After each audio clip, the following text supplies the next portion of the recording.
사도행전 25장 13절로 27절에 있는 말씀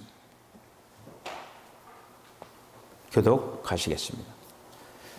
수일 후에 아그리빠 왕과 버니게가 베스도에게 문안하러 가이사라에 와서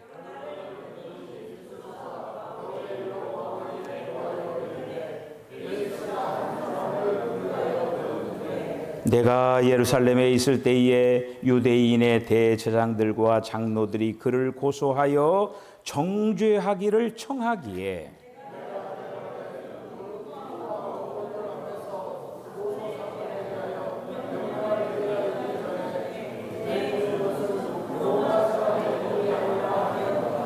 그러므로 그들이 나와 함께 여기 오매 내가 지체하지 아니하고 이튿날 재판자리에 앉아 명하여 그 사람을 데려왔으나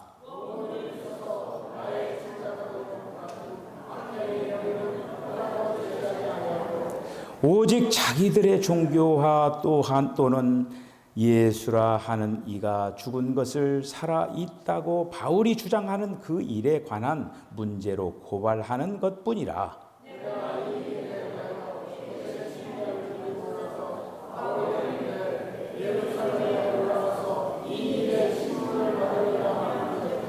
바울은 황제의 판단을 받도록 자기를 지켜주기를 호소하므로 내가 그를 가이사에게 보내기까지 지켜두라 명하였노라 하니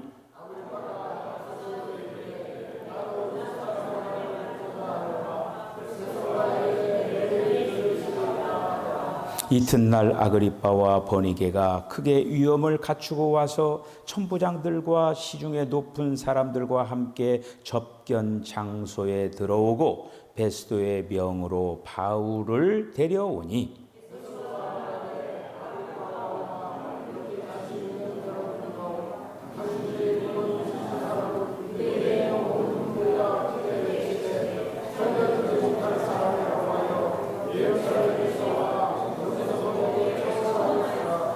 내가 살피건대 죽일 죄를 범한 일이 없더이다. 그러나 내가 황제에게 상소한 고로 보내기로 결정하였나이다.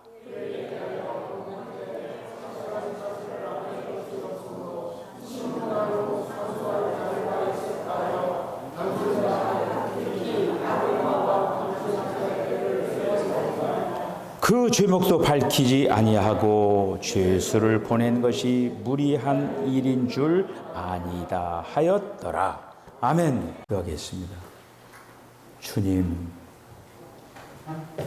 오늘도 저희들 이 한 자리에 모여서 주님의 사랑을 생각을 하며 그 귀한 사랑이 종소리가 되어 온 누리에 확대되기를 원합니다. 우리가 사랑의 종소리를 울리는 자들이 되게 하시기를 원합니다. 오늘도 우리 사랑하는 성도들 주 앞에 모였습니다. 오늘도 주님, 세상의 그 어떤 것보다도 하나님의 소리를 듣는 아름다운 시간 되게 하여 주시옵소서. 우리의 영이 깨어나게 하여 주시고 우리의 심령이 불타게 하여 주시고 주님을 향하여서 아름답게 달려나가게 하여 주시기를 원하면서 예수님의 이름으로 기도하옵나이다. 아멘. 우리나라는 참 좋은 나라인 것이 틀림이 없습니다. 여행 중에서도 공항에 딱 내리면은 아유, 우리나라가 좋다. 되게 다 그래요. 밖에 어떤 나라 여행을 하든지 간에 딱 공항에 이제 귀국을 할 때, 아유, 우리나라가 제일 좋네. 그래요. 가만히 보면 종교적으로 보더라도 우리 이제 대한민국은 어떤 그 종교의 자유가 있잖아요. 특별히 이제 지난 주간에 통일교가 이렇게 압수수색을 받고 그랬잖아요. 저는 이제 그 고속도로 가면서 그 산 위에 둥글게 해가지고 뭐 이렇게 했더니 대단하죠, 그게. 가평군 궁전이라고요, 궁전. 궁전에는 누가 있습니까? 아니, 그게 궁전이에요, 궁전. 그리고 천정궁. 그러면 이제 거기 문선명하고 한학자? 그렇게 딱 있는데 하여튼 무슨 교황처럼 해가지고 쫙 이렇게 그런지 제가 찾아보니까 그렇게 돼 있더라고요. 그러면서 우리 통일교뿐만 아니라 무슨 신천지 이렇게 해가면 굉장히 다양한 그런 어떤 이단 어떻게 보면은 그 종파들이 독버섯처럼 아주 번성하기가 좋은 나라가 대한민국이에요. 역으로 얘기하면은 지금 예수 믿는 어떤 사람들이라고 하는 어떤 존재가 이 땅에서 어떻게 보면은 있기는. 그런데 거기에 대하여서 어떻게 보면은 똑같이 그냥 이렇게 그냥 섞여 사는 거예요, 이렇게.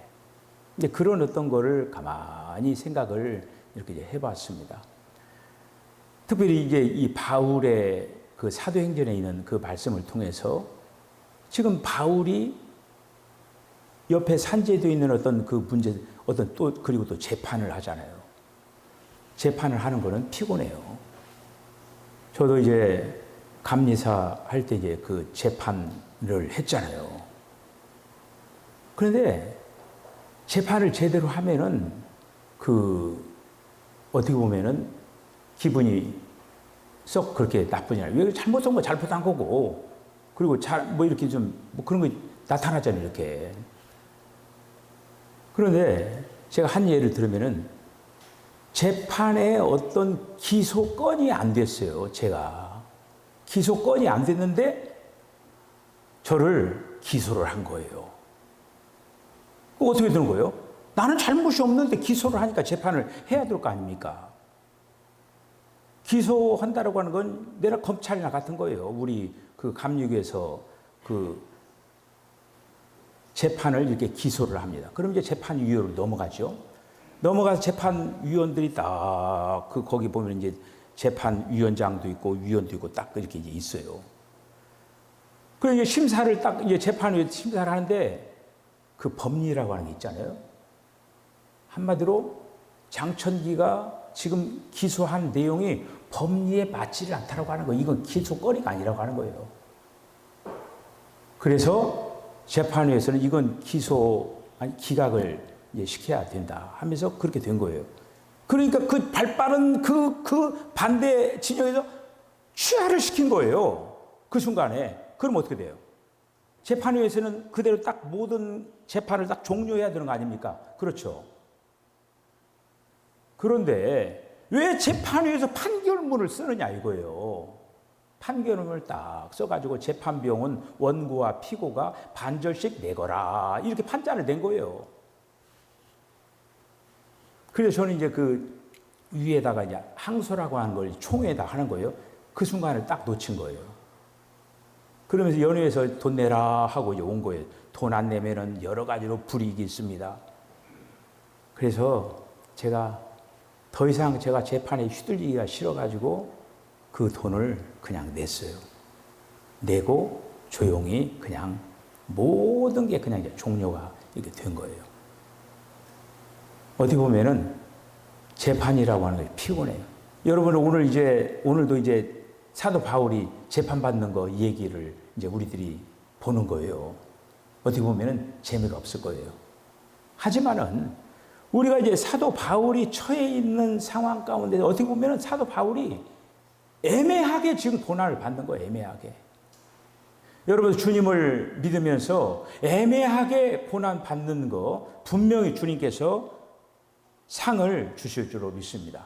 우리가 지난 시간에 우리가 지금 어떤 유대 종교에 대해서 로마 정치 그리고 또 그 당시 교회 상황 이런 어떤 것들을 이렇게 이제 봤습니다.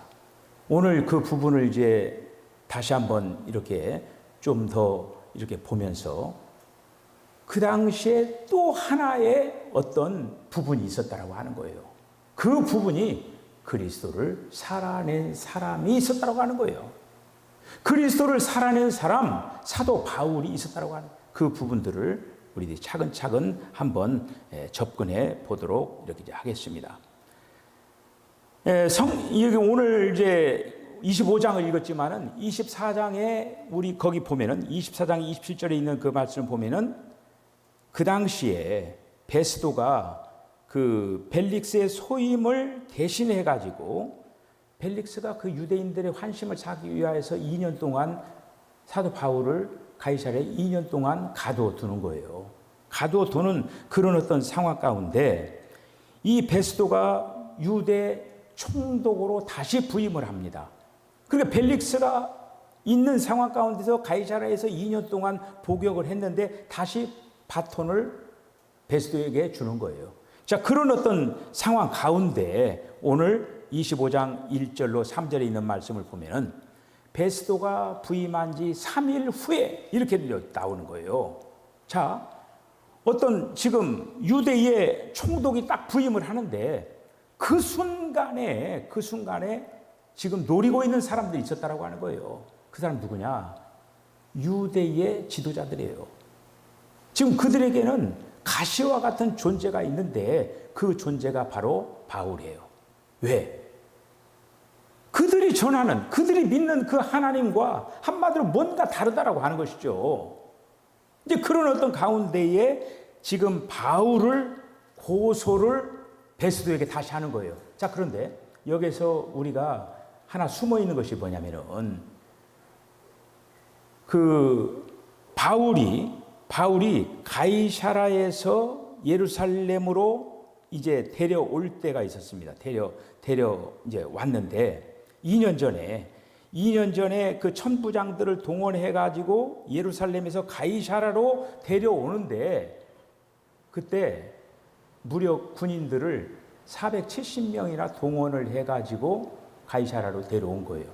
그러면서 이 벨릭스가 2년 동안 가이사랴에서 구류를 시킵니다. 자, 그런데 이제는 유대 지도자들이 베스도가 딱 부임을 했을 때 어떤 얘기를 하느냐면은 그 가이사랴에 있는 바울을 다시 예루살렘으로 해서 베스도 당신이 재판을 해라. 이렇게 한마디로 청원을 한 것이죠.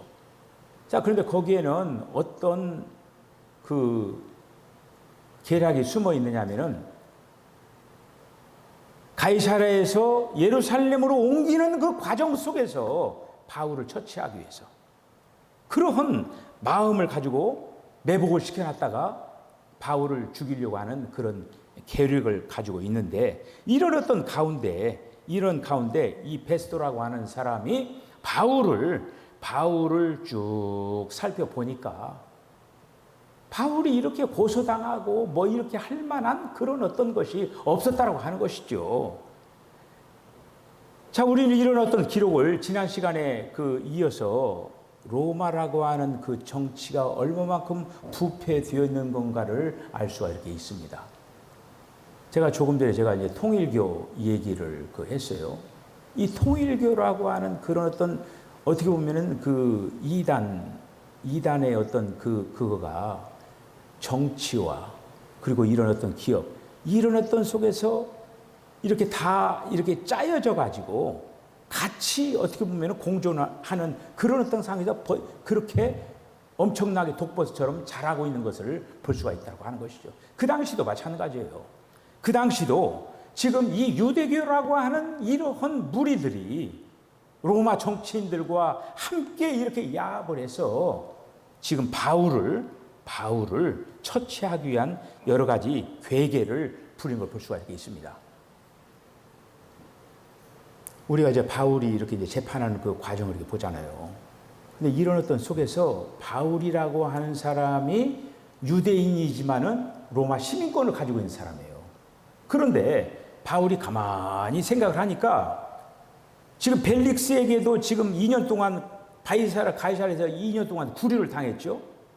그런 속에서 만약에 베스도에게 만약에 재판하도록 만들면은 영락없이 유대인들과 야합을 해서 자기가 죽을 거라고 하는 어떤 그 부분을 알아차린 거예요. 그래서 바울이 이제 어떻게 했느냐. 한마디로 가이사에게 가이사에게 이제 항고를 이렇게 이제 항소를 하는 거예요. 이렇게.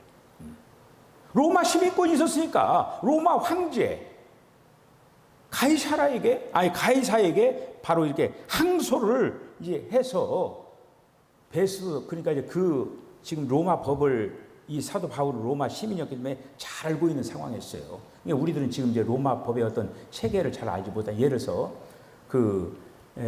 뭐 이렇게 이제 기소하는 과정에서 검찰에서 기소하면 다른 데서 기소를 못 하잖아요. 이렇게. 그렇듯이 지금 이 사도 바울이 가이사에게 항소를 했기 때문에 베스도도 자기가 재판하겠다라고 바울을 재판할 수 있는 권한이 없다라고 하는 거예요. 그러니까 이제 바울은 가이사에게 한마디로 항소를 했기 때문에 가이사에게 재판을 받아야 된다라고 하는 거죠. 자, 이런 어떤 분위기로 사도 바울이 거기에서 이렇게 이제 일을 추진하는 것을 볼 수가 이렇게 이제 있습니다. 자, 우리가 사도 바울이 이렇게 이제 항소를 하고 어떻게 보면은 생명을 어떻게 보면 바울이 연장시켜 나가는 것을 볼 수가 이렇게 있어요. 제가 얘기를 했지만은 사도 바울이 이렇게 생명을 연장하면서 비록 그가 옥중 생활도 감당을 하고 그랬는데 이렇게 살려둔 것은 하나님의 계획이 여기에 있다라고 볼 수가 있는 거예요. 오늘은 바로 그 부분들을 우리들이 이제 한번 이제 살펴 이제 보는데, 이 사도 바울이 만약에 지금 베스도가 부임을 해가지고 만약 유대인의 음모와 함께 사도 바울이 만약에 죽었다. 그러면은 어떻게 보면은 지금 하나님 편에서는 굉장히 큰 손실을 받게 된다고 하는 거예요. 왜 그러느냐? 지금 사도 바울이 지금 이 순간까지 사도 바울이 지금 14서신, 저는 이제 히브리서를 바울 서신에다 집어넣는 거예요. 히브리서까지 해서 14서신이에요. 14서신인데 지금 베스도가 총독으로 부임하기 전까지 서신을 몇 권 썼냐면 6권 쓴 거예요. 몇 권을 지금 안 썼어요? 8권을 안 썼죠. 하나님 편에서는 사도 바울이 지금 아직도 하나님 편에서 해야 할 일이 있다고 하는 것이죠. 저게 어제 제가 안익수 장로님 은퇴 감사 예배를 어제 드렸거든요. 그러면서 제가 말씀을 전하면서 갈렙 이 얘기를 했어요. 갈렙 이 얘기를 하면서 갈렙이 85세에 헤브론 땅을 기럇 아르바, 그 땅은 완전히 아낙 자손들이 살고 그리고 또 높은 성이 이렇게 있기 때문에 싸우기가 어려워요. 85세면 아무리 기력이 있다고 하더라도 노인 아닙니까? 그렇잖아요? 그런데 갈렙이 기럇 아르바 헤브론 땅을 한마디로 내가 가서 이 산지를 주소서 이렇게 하는 거예요. 그렇게 하면서 이 갈렙이 헤브론 땅을 차지합니다. 만약에 이 사도 바울이 이 남은 이 서신 8권을 만약에 쓰지를 않았다, 그러면은 이건 어떻게 보면 하나님의 역사 가운데 지금 우리가 있는 이 기독교적으로 보면은 큰 손실을, 계시적인 방면에서 굉장한 어떤 그러한 부족함을 드러내는 장면들이라고 하는 거죠. 그러니까 사도 바울은 안 죽어야 돼요. 자, 그래서 사도 바울이 이제 우리가 이제 상소하기 전에 6서신을 썼는데 그 6서신이 어떻게 되느냐면은 데살로니가 전후서, 그리고 또 갈라디아서, 로마서, 고린도 전후서, 이렇게 6서신이고, 그리고 이제 로마에 이제 가이사에게 재판을 받기 위해서 로마로 가서 투옥이 되거든요. 투옥이 투옥된 그 감옥에서 서신을 쓰는 거예요.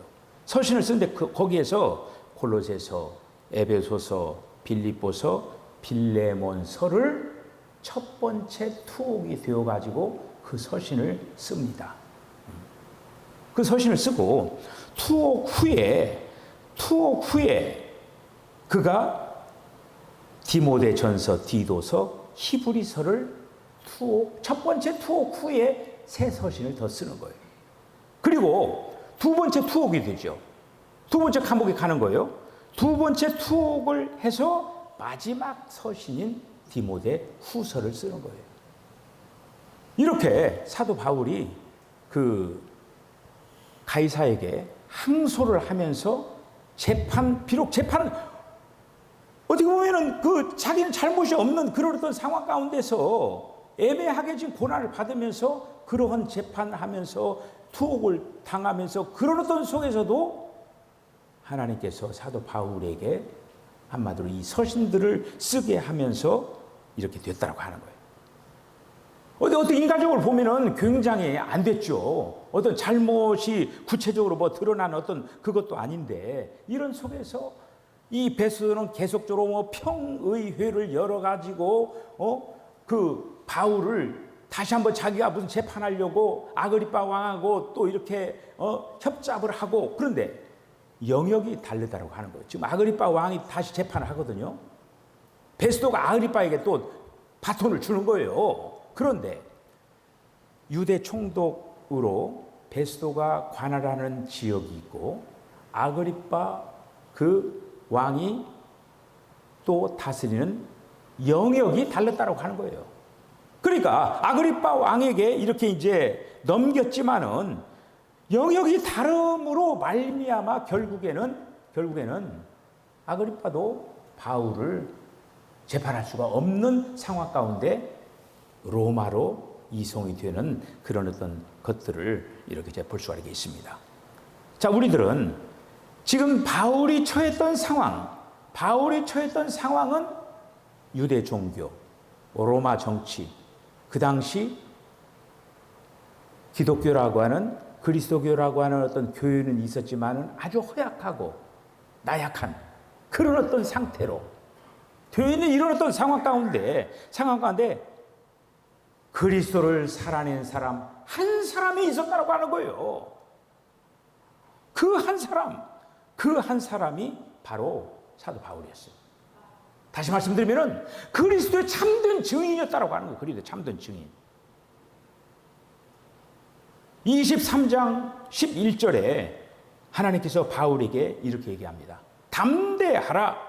내가 예루살렘에서 나에 관해 증거한 것 같이 로마에서도 증거해야 하리라. 하나님이 바울에게 들려준 거예요. 자, 이렇게 이제 바울은 이 사도행전의 지난 시간에 우리 세 종류의 어떤 부류가 있다라고 했죠. 네 번째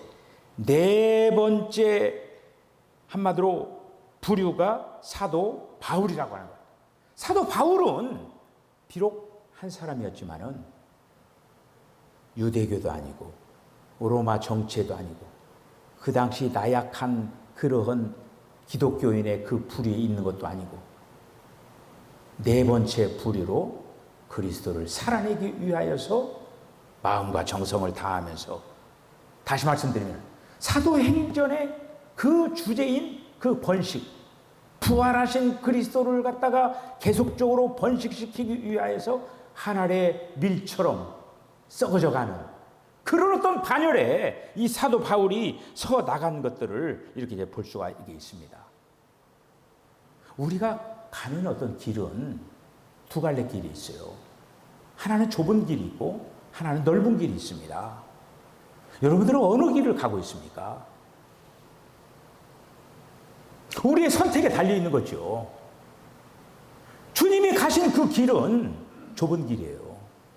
근데 많은 예수를 믿는 사람들이 주님이 가신 그 뒤를 따라가지 않냐고 넓은 길로 다 가고 있다고 하는 거예요. 사도 바울은 예루살렘 교회에서도 어떻게 돼요? 좋은 게 좋은 거라고 하면서 한마디로 넓은 길로 가자라고 하는 거 아닙니까? 근데 거기에 사도 바울은 타협하지 않은 거예요. 그리고 지금 벨릭스도 그렇고 베스도도 그렇고 다 다 이렇게 지금 이렇게 하면서 한마디로 바울에게서 뭔가를 뜯어내려고 하면서 다 회개시키려고 하고 이런 어떤 속에서 거기에 야합하지 않고 끝까지 그리스도의 그 길을 따라간 것을 볼 수가 이렇게 있습니다. 오늘도 우리 사랑하는 석천교회 사랑하는 성도 여러분, 이 각박한 세상을 살아가면서 오늘도 이제 주님 앞에 나와서 여러분들이 예배를 드리면서 주님의 격려가 여러분들에게 있으시기를 바랍니다. 우리가 가는 길이 비록 힘들고 어렵다 한다 할지라도 그러나 주님 힘주셔서 이 길을 가게 해주세요. 사도 바울이 걸어갔던 그 길, 또 이 세상에서 주님이 지금 원하시는 그 노선을 향해서 잘 달려가기를 원한다라고 하면서 달려나가야 돼요. 오늘도 이 마귀 사탄은 계속적으로 많은 사람들을 한마디로 넓은 길로 향하게 하기 위해서 가진 괴계를 다 부리고 있습니다. 우리는 거기에 손잡지 말고, 사도 바울이 유대교에 손잡지 않고 로마 정치에 손잡지 않고 나약하고 허약한 그 무리들과 손잡지 않고 누가 손잡았습니까? 그리스도와 손잡은 거예요. 그리스도와. 믿음이 있는 사람은 세상과 손잡지 않습니다. 믿음이 뭐냐? 그리스도와 손잡고 가는 거예요. 사도 바울이 비록 옥중으로 갇히는 그런 어떤 상황이 펼쳐진다 할지라도 조금도 한마디로 뒤돌아보지 않고 그 길을 갔다라고 하는 거예요. 우리 다 성도 여러분, 여러분들이 걸어가는 그 길을 주님이 인정하는 아름다운 길이 되어주시길 바랍니다. 목사님, 세상 살기도 힘들어요. 세상 사는 거 힘듭니다.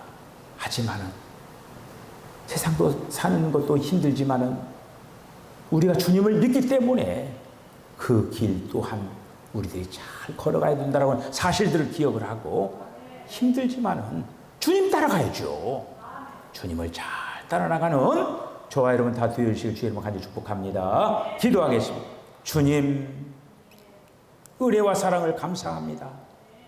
애매하게 고난을 받고 애매하게 재판을 받아야 되고 옥중에 갇혀야 되고 끝내는 단두대에 목 잘려서 순교를 합니다. 하지만은 그의 삶이 결코 헛되지 않았기 때문에 역사 일에 계속적으로 사도 바울의 14서신은 하나님의 거룩한 목적을 완성하는 그런 계시의 말씀으로 남아 있습니다. 결국 이것대로 이루어질 것입니다.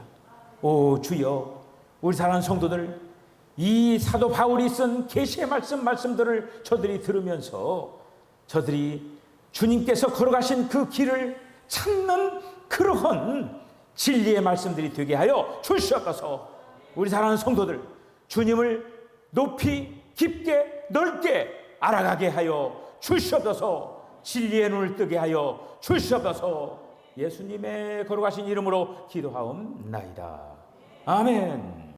지금으로 주님 예수 그리스도의 거룩하신 은혜와 하나님 아버지의 극진하신 사랑과 성령의 감동 감화 교통하심이 세상의 환경과 여러 가지 조건대로 어렵고 힘든다 할지라도 그리스도를 살아낸 한 사람 바울처럼 주님을 올곧게 잘 살아내는 아름다운 삶을 살아내게 결단하는 우리 사랑하는 성도들의 심령과 가정과 기업과 저들의 삶 가운데 지금으로부터 영원까지 함께 하시기를 간절히 축원하옵나이다.